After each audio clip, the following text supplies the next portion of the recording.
Peyton Walsh, CNN, Mykolaiv, Ukraine. Peter Zalmayev is the director of the Eurasia Democracy Initiative, and he joins me now from near Kyiv. Thanks for being with us. You're staying in the country. You've told our producers you have no intention of leaving. What's morale like right now among Ukrainians near the capital? Well, this is what you heard in the previous segment. The boys say, I don't want to go to Poland. This is my country. As brutal and as barbaric as the bombardment of Ukrainian cities has been, there's no question in Ukrainians' minds that what they're fighting for. They're fighting for their home. They're fighting for their future. They absolutely reject any idea that Russia will be imposing its own system, its philosophy of life and governance on Ukraine. If there was ever a doubt about Ukrainians' identity, about Ukrainians willing to live in a liberal democracy, those doubts have disappeared once Russian tanks started crossing the Ukrainian border on the morning of February 24th. But you must have some concern for your family's safety. But despite that, and I'm hearing that from many Ukrainians, by the way, that we're talking to here in the western part of the country, I guess your position is this is my country and I have no intention of becoming a refugee, because you're an American Ukrainian. So you could legally leave, but you're choosing not to. No, I'm choosing not to. Obviously, this is the place to be.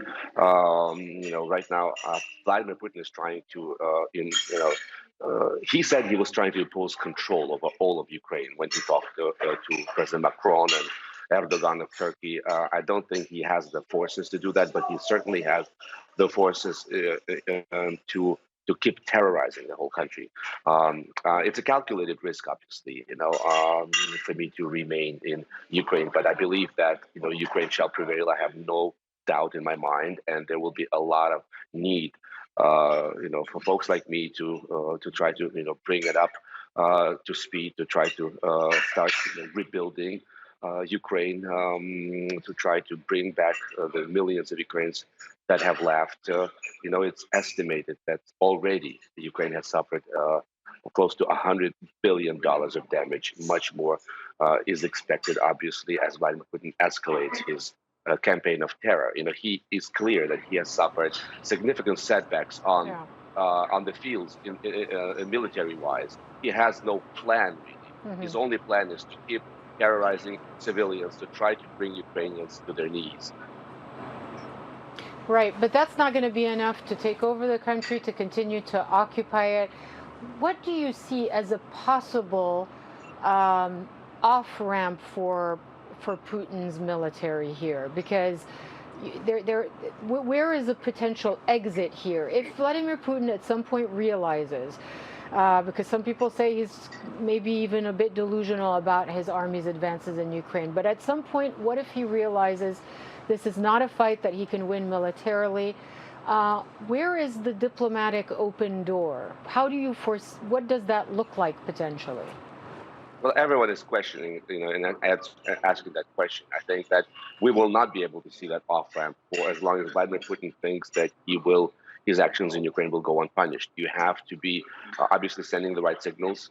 But Mr. Zelensky, the Ukrainian president, has already done so. He has declared his willingness to consider neutrality status for Ukraine, to consider saying no to NATO plans. This is ostensibly Vladimir Putin's demands, even though I don't believe that's really been the case. It's the NATO expansion thing is more of a red herring for Vladimir Putin, and this is a war of conquest for him.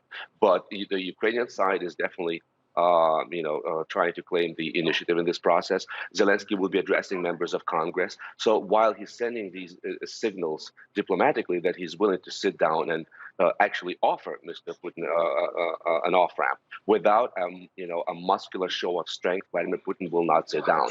So we're talking about bolstering Ukraine's defenses, which include possibly providing Ukraine with Russian-made surface-to-air missile defense systems, since Washington has pretty much ruled out Ukraine's request to close the airspace. So that is the next step, the next best option that Washington must do to help Ukraine. Yes, certainly. Thank you very much, Peter Zalmayev, joining us from near Kyiv. Appreciate it. After Mr. Zelensky's